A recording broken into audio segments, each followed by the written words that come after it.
My dad used to have like a real pink stripe. All right, I have 6:30. I'll call to order this regular meeting of the Columbus Common Council, meeting to order for Monday, May 15th, 2017. Ann, whenever you're ready, could you please take the roll? Reed. Here. Rule. Here. Traxler. Here. Hendrickson is excused. She's still there. Mhm. Kinney. Here. Malat. Here. Tome. Here. If able, please stand for the Pledge of Allegiance. Pledge I pledge allegiance to the flag of the United States of America and to the republic for which it stands, one nation, under God, indivisible, with liberty and justice for all.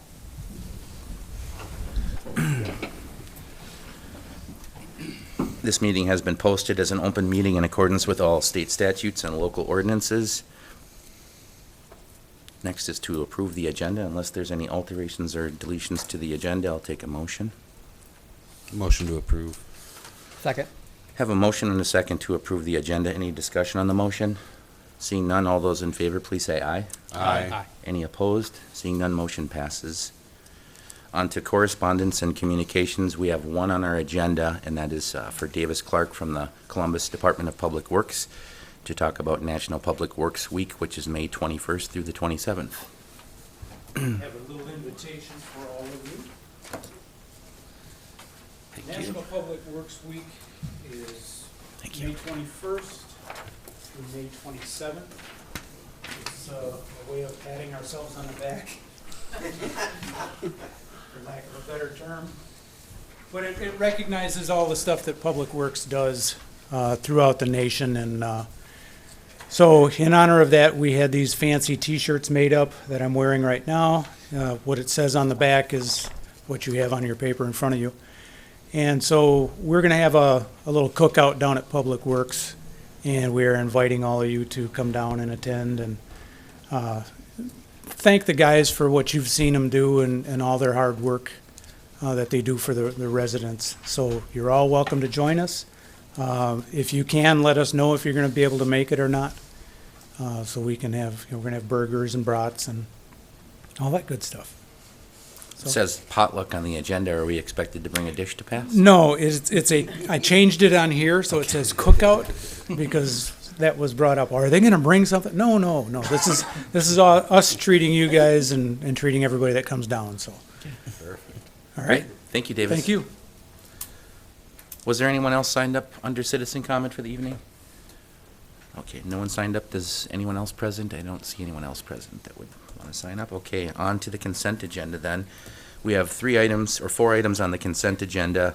The council minutes for May 2nd, 2017, senior citizen advisory minutes for April 4th, 2017, the treasurer's report for April 2017, and a street closing request for the Special Olympics torch run June 8th, 2017 at 10:30 a.m. Was there any desire to separate any items from the consent agenda? Any questions? Okay, seeing none, I'll entertain any motions. Make a motion to approve the consent agenda. Second. Have a motion and a second to approve the consent agenda as presented. All those in favor, please say aye. Aye. Any opposed? Seeing none, the consent agenda is approved. Thank you. On to unfinished business. We have one item, U.S. Cellular lease agreement. There is some information in our packet. I think it's probably best for me just to turn it over to Attorney Johnson, but there is one slight change in the lease agreement. Good evening.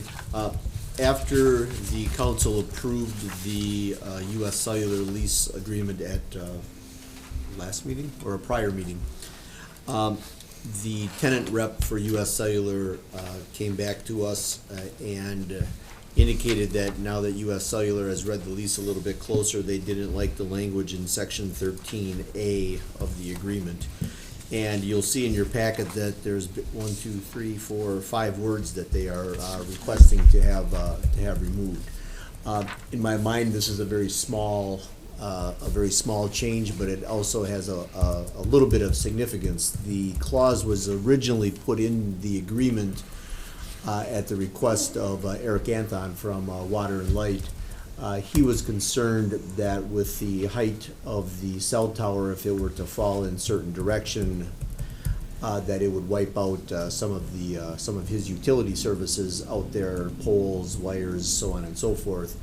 And he wanted some insurance language for that. And originally there was an agreement to that effect. And now U.S. Cellular is saying that they don't agree to that, and they actually can't agree to that. If you see the email string that went back and forth between us, so that's the change. In my mind, as I said before, it's a minor change, but it's a change nonetheless. And because of the nature of this agreement, I felt that it was best for you to be aware of it up front and approve the change before we go any farther. Questions on this from council? Go ahead, Matt. Paul, taking a look at the email from Todd dated Monday, May 1st, he states that I did question why this change was needed and was told it was because, in parentheses, USCC's insurance is written for and covers only USCC property. And then you jump over to another email from him dated Wednesday, May 3rd. At the bottom of the first paragraph, he states, any problems or damage would be handled according to existing law and/or U.S. Cellular's existing insurance policy. That seems kind of like a conflicting statement by Todd. So if we remove this language, and if for whatever reason the tower does fall over, is city water and light left holding the bag? What are these existing laws that would cover this? The answer to the question, in all honesty, will be maybe. Maybe. Maybe, because it will depend on what the U.S. Cellular's insurance policy is at the time. It will depend on why it happened at the time. It will depend on if there was any claim of negligence or something on that line on the part of Water and Light. They're basically saying, if and when this ever happens, then the circumstances of the event will dictate how it's handled. Whereas before, if the language is in there, it basically would direct them that they would be responsible for maintaining Exactly. insurance on it. That's correct. So this is shifting responsibility and liability onto I don't think it's more shifting. of a gray area. Well, it's shifting it to a gray area, Okay. that part I would say for sure. But it's not specifically shifting anything onto the city, well, it's not shifting anything onto the city. But Water and Light is now back in the same position that they were in before this started, which is, if something happens, we'll have to figure it out. And I'm assuming Eric is left kind of in disagreement, but Right. It's a gray area, and it's not something that,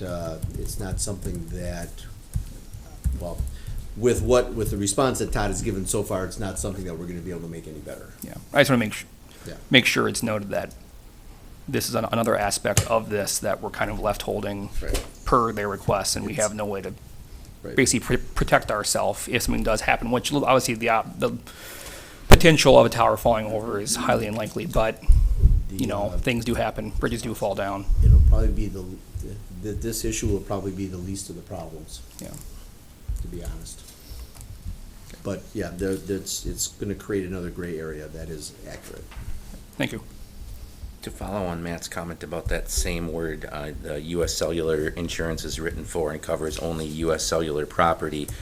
That's not exactly true according to 13A, because they do still have to have general commercial liability insurance. So it's, I mean, Right. there is some insurance there, but they just didn't like the specific language about the utility, correct? That's correct. Okay. Yeah, they didn't like the specific reference, well, and there's two parts to this, actually, because part number one is they didn't like the language that specifically insures the city's utilities. And the second part of that is because, you know, Water and Light is not a party to this lease agreement in any way, shape, or form, which is, again, a true statement, but, you know, if that was the only concern, it'd be really easy to add them as a signer on the lease, and that would take care of that issue. But I sense it's a bigger issue than that. Okay. Any other questions?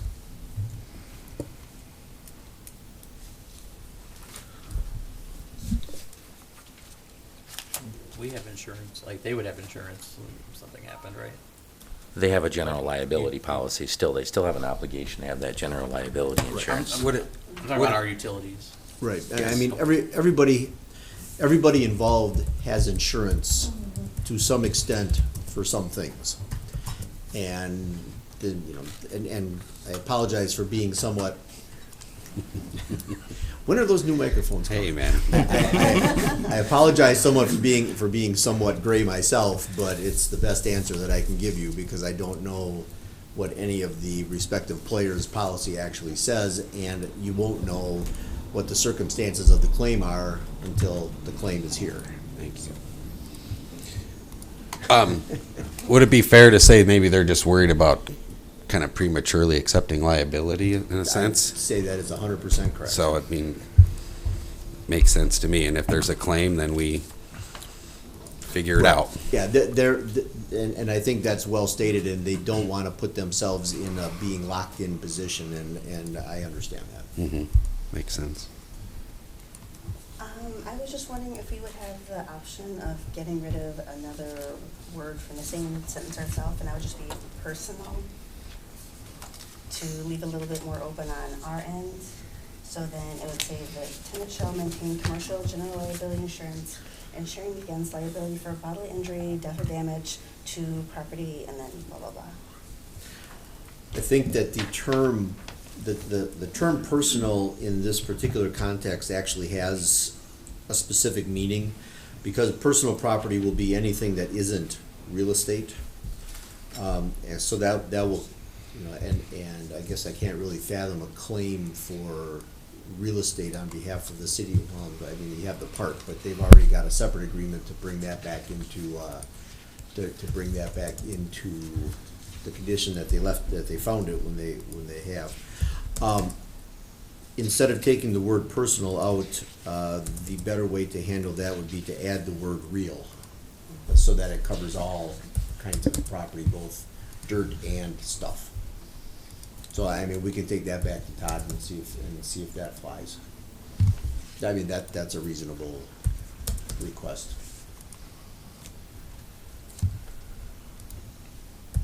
Where would you put that? Real? It's Uh, 13A. In the second line there, so it would say death or damage to real or personal property. Oh, real or personal, okay. Andy, how long has this part of the contract been in place? I mean, I'm assuming since it was originally It's- drawn up. The language as requested by Columbus Water and Light has been basically from the first draft. That's probably not true, second draft.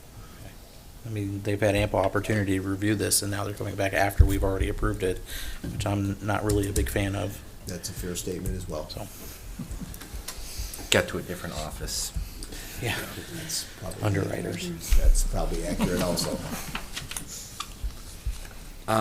What is the will of the council, I guess? I liked your suggestion, Trina, of, possibly just adding that real or personal property in there to expand it a little bit, but it's still gonna have to go back to US Cellular for review. And then come back to us again. I guess so. Sounds good. We're still all right on their timeline for, I am not sure what their timeline is Yeah. anymore, to be quite honest, because we've blown past what they were originally looking to do. right, and by quite a bit. I thought having a signed lease was part of their process before they could move forward with federal Yeah. red tape and the like to cut through. So I guess that would be my only worry is if we're slowing this down, I think we have a deal here in place. I don't think we're jeopardizing it at all, but is that a significant enough language change, in your opinion, to slow us up another 2 weeks?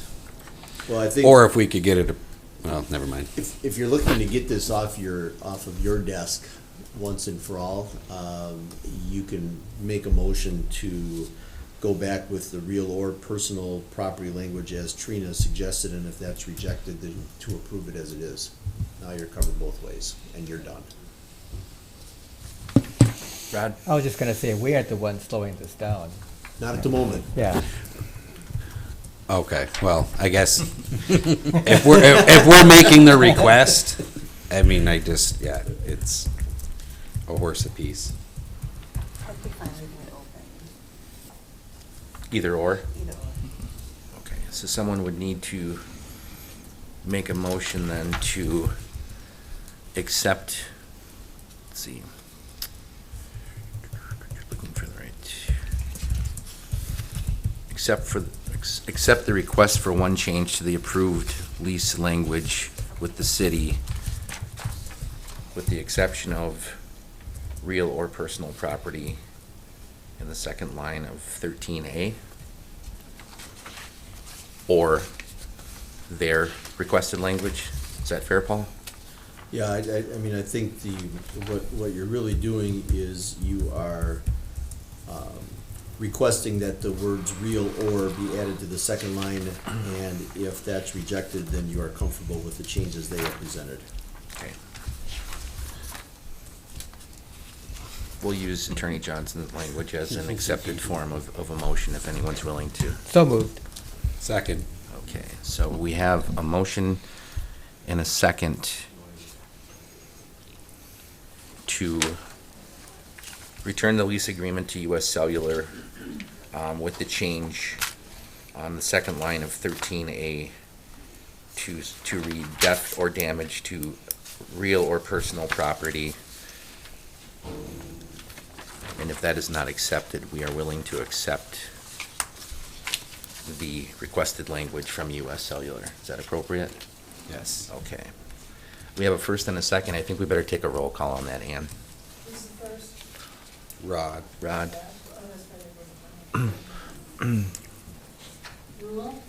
Aye. No. Aye. Aye. Aye. All right, thank you. On to new business then. Number one, consider and take action on appointment of emergency management director. We had a special meeting prior to this meeting. We have one applicant that had came forward to speak with us, Amy J. Sando. This would be a mayoral appointment with the approval of the city council to appoint person to this position. So I'm willing to accept any motions on the floor. I move to make an appointment of Amy Sando as the new emergency management director. Second. Have a first and 2 seconds. Since this is an appointment, can we just do a voice vote? Or would you rather do a roll call, Ann? We'll do a voice vote. Motion and a second to appoint Amy J. Sando to emergency management director. All those in favor, please say aye. Aye. Any opposed? Seeing none, the motion passes. Thank you. Congratulations, Amy. Thank you for coming in and meeting with us. Look forward to working with you. Number two then, consider and take action on proposals for 2017 sanitary sewer collection system repairs. This went through the committee of the whole meeting. Any questions on this?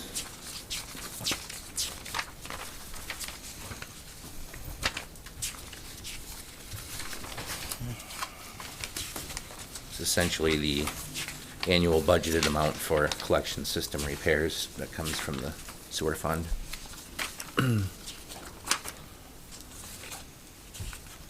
Matt, go ahead.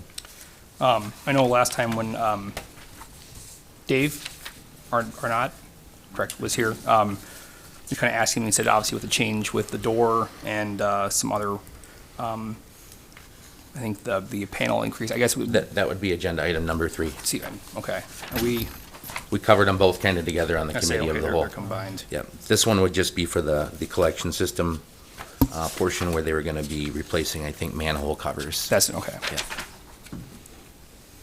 Thank you. Does that for make sense? clarifying. Yes. Okay. Anything else? Any questions for Jason? He's here. Seeing none, I'll entertain any motions. I'll make the motion to take action on the 2017 sanitary sewer collection system repairs. Second. Have a motion and a second to approve the proposals for the 2017 sanitary sewer collection system repairs. Any questions on the motion? Seeing none, Ann, would you take the roll? Aye. Kenny, Aye. Malat, Aye. Reed, Aye. Aye. Rule? Aye. Unanimous? Thank you. On to number 3 then. Consider and take action on the addition of a mixer to the Kiwanis Lift Station project. Matt, this was the one.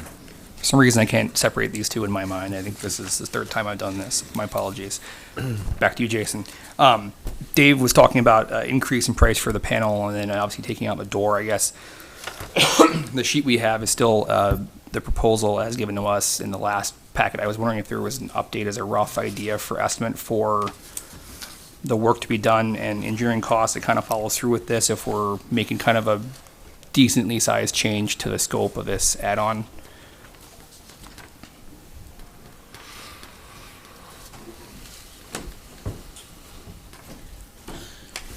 Yeah, and Matt, I apologize. I didn't know if there was additional information or new information provided. I know Dave was working particularly directly with staff, so I wasn't really privy to the updated costs. So if that's something that you're looking for, certainly, I'll have to get that information for you.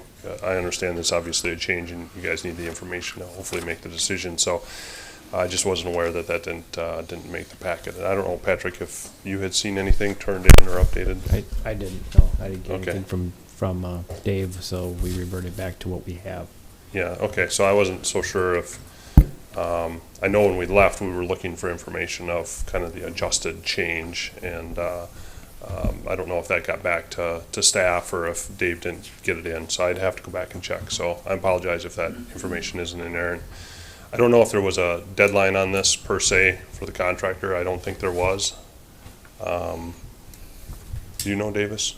I don't think there was a deadline, so I mean, we can still get you some additional information if you so choose to table it tonight, to make a decision. So again, I apologize if the information didn't get updated, so.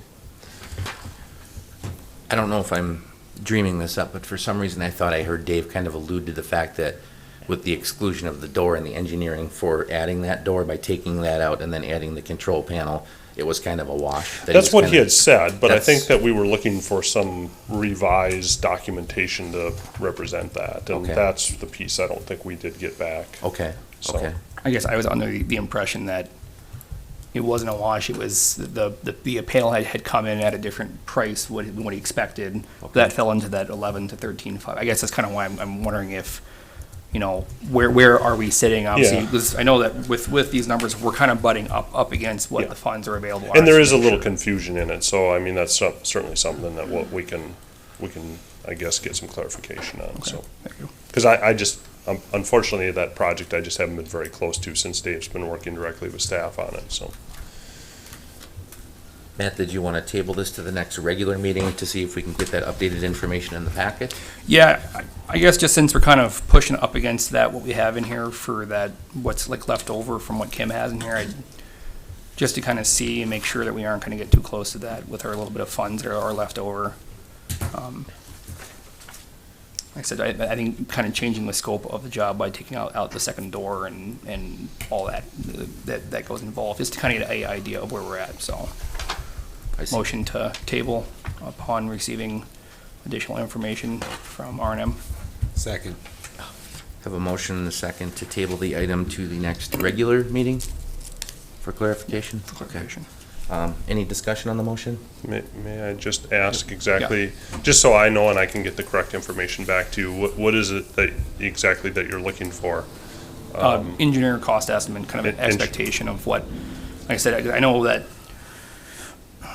the part of the engineering cost was for the mixer and everything else, and then the electrical, and as well as the structural analysis for the door itself. So I feel like there's gonna be some changing in both the costs expected for the project as well as engineering costs. And Okay, so Yeah. there's actually a construction cost change, and then there's some add to some engineering costs for the structural component. So to see them both broke out, yeah, I mean, the scope. right now, in the information we have from David says a range for how much we can expect for cost and engineering, just kind of get an idea of where we're at. no, and that's perfectly fine. I just want to make sure that what I get back to you is kind of what you guys are looking for, and I don't want to omit something next time, so we can consider it, so.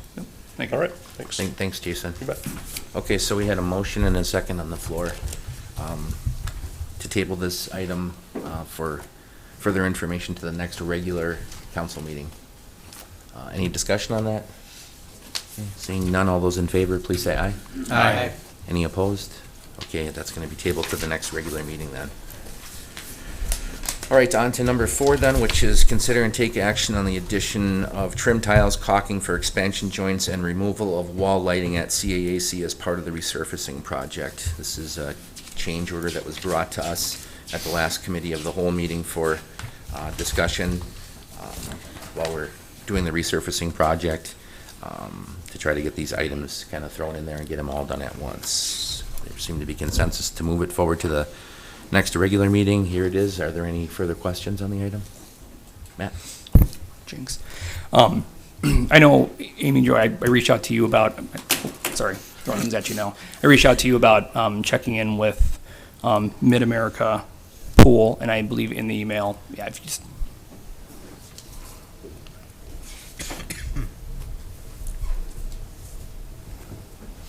As far as I understood from the email you sent back to me, that you had talked to them and then checked with Patrick and Michael on that. So I don't know if the rest of council was aware that we did reach out to them and talk to them, and then we had that conversation happen. I just wanted to have you state that happened, that we were looking into trying to have a conversation with them. And they were firm with their price, so I did not share that with everybody, so I apologize for that. But I did reach out to Joe Tata, like Matthew just said, and they were firm with their price, and they said that actually was a pretty good price that they gave us. A lot of detail work. Anything else? Thank you. Yep. Any other questions? Patrick? Just quickly too, what I recall talking about a committee of the whole was with the funding and where we would finance this, because it was an unexpected cost. We actually have some savings realized from the purchase of the DPW trucks. So we think that can be applied here. If there's excess, we would draw from contingency. So I thought that you should be aware of how we're planning to approach this. The other work done from the pool was through the borrowing, and so it seems like a something that's sensible in terms of financing this extra piece. That was borrowed funds for the new DPW trucks? Yes. Yeah, makes sense to me. Any other questions on this? Seeing none, I'll take any motions. Thank you. Thanks, Amy.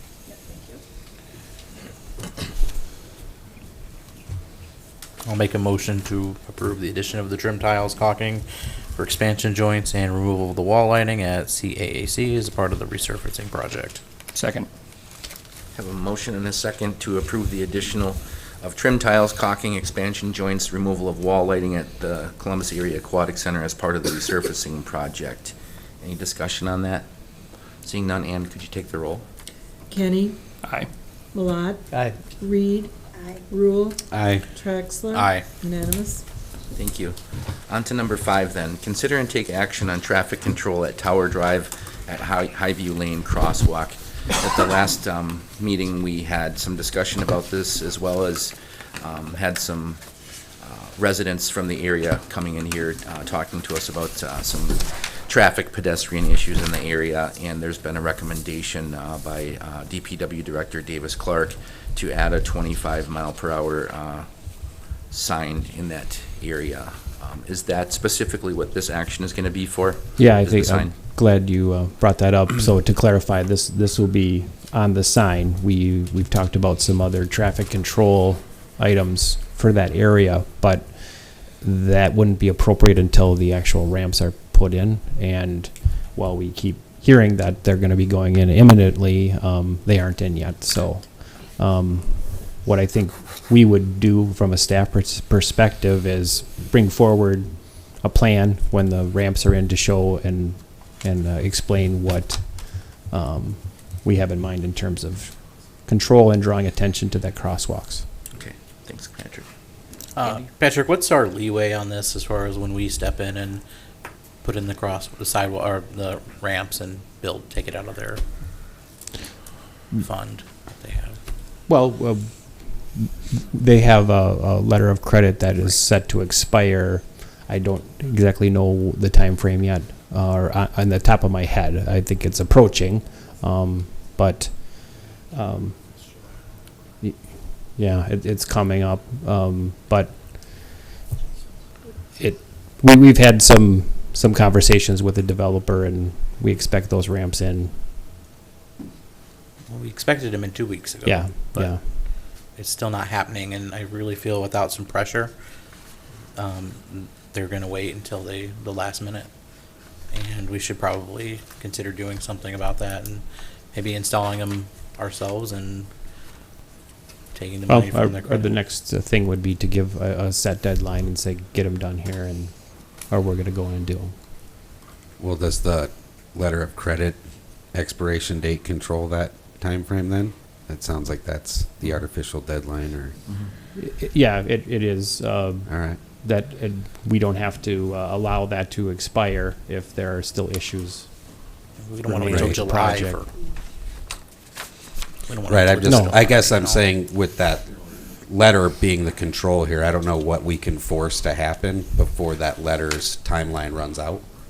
I don't Right, think we have a when- lot of options. When the letter of credit comes up, we can decide not to renew it.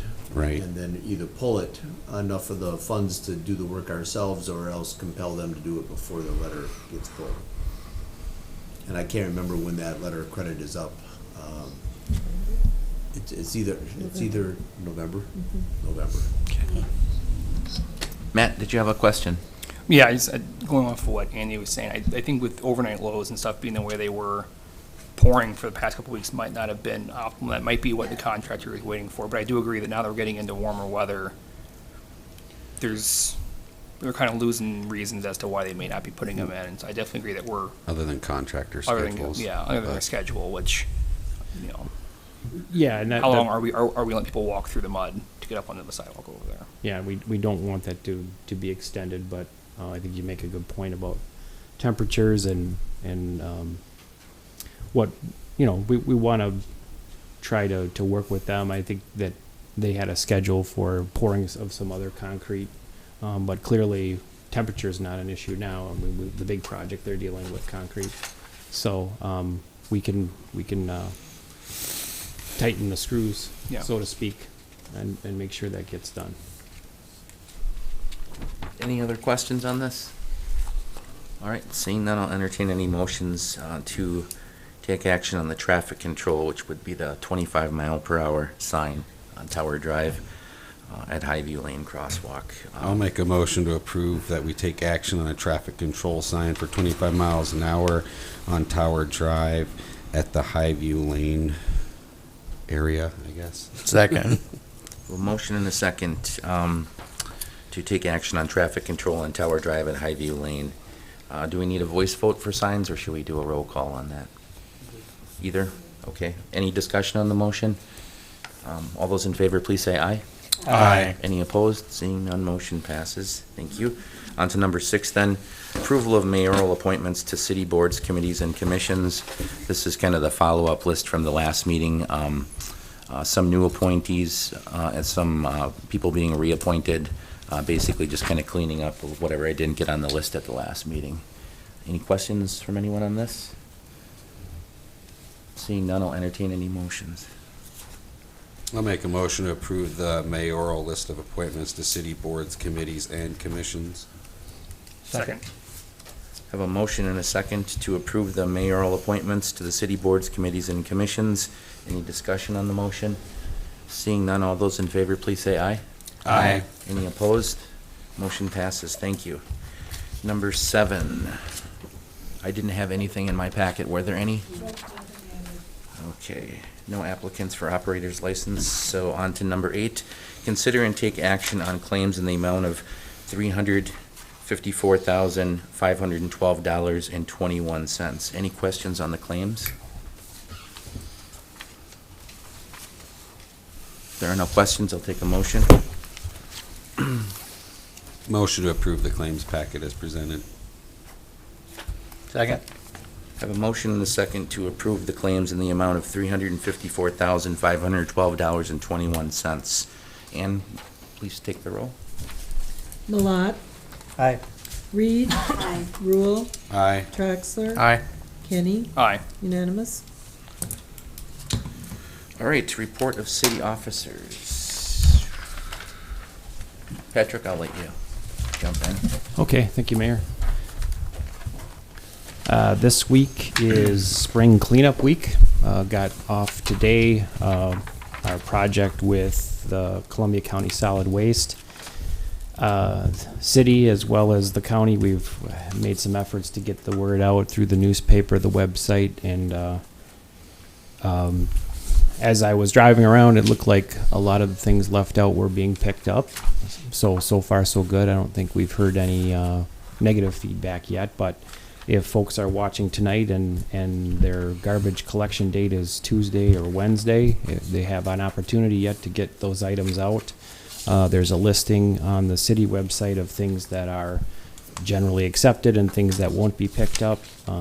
This is going to be, I think, a work in progress. We'll continue to build and improve it, but I think overall it's going to be a good thing for the community. Last week, attended a couple of different things that I want to report on. On Wednesday, I joined some folks from Columbus Water and Light, including Superintendent Anthon and Commissioners Sanderson and Olson for the League and Municipal Electric Utilities Legislative Day. Went to Madison and talked with other municipal utilities and other municipalities. Actually, we broke off. I went in more to the League side. We had an opportunity to meet in the offices of Representative Jagler and Senator Fitzgerald to talk about important issues. Obviously hit on transportation funding. That's a big issue for the legislative side. The dark store legislation, which we have listed on the committee of the whole tonight. The cell siting, which is wasn't on the official list, but I made sure I brought it up with both of those offices as it being important to the city of Columbus. On the utility side, the bigger issues were related to the sale of allowing the sale of municipal water systems. That was something that was kind of creeping up at the last session, and Eric explained that rather well to the legislators. It doesn't look like that issue is coming back. There's also a proposal for allowing municipal water utilities to develop their own funding plans for the replacement of lead laterals. Currently, state law doesn't allow rates or things to be used for those types of programs, and there's a debate as to whether that should be allowed. So, or allowing local utilities to develop their own programs to deal with lead laterals. So I think that was a productive day. Wednesday night, I attended the Columbia County Economic Development Corporation dinner. Always happens in May. It's the annual meeting. Was appointed the board secretary again for another term. So just it's a group that works to bring in economic development. And I think it's important for us to have someone at the table. So I'm happy to do that again. And on Friday morning, I was at the Traffic Safety Commission meeting in Portage at the county level.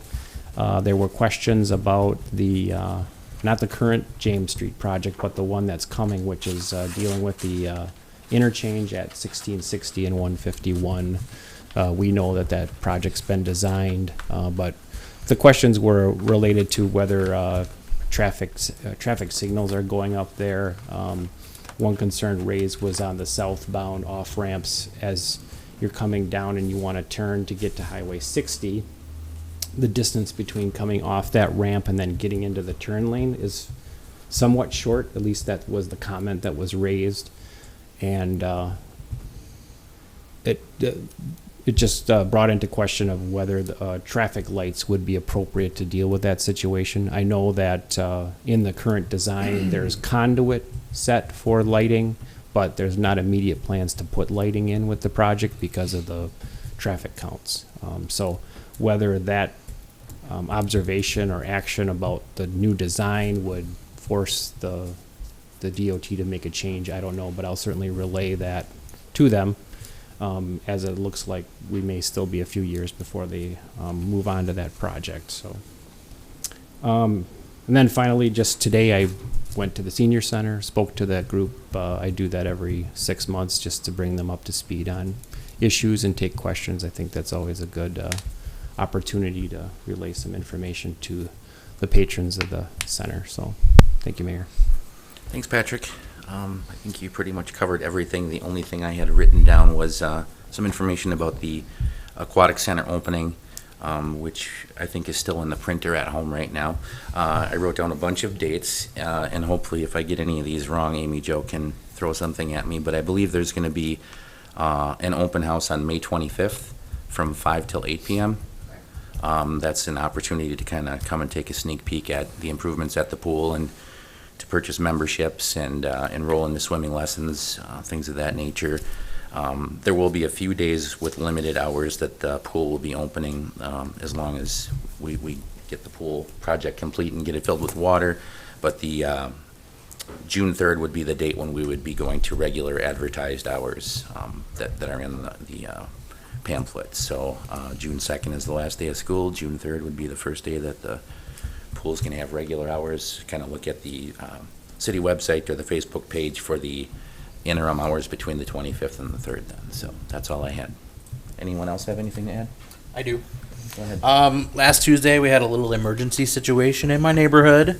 Didn't require the emergency management director, but I wanted to, give a thanks to Davis Clark for coming down and saving a couple ducklings that fell into the storm sewer.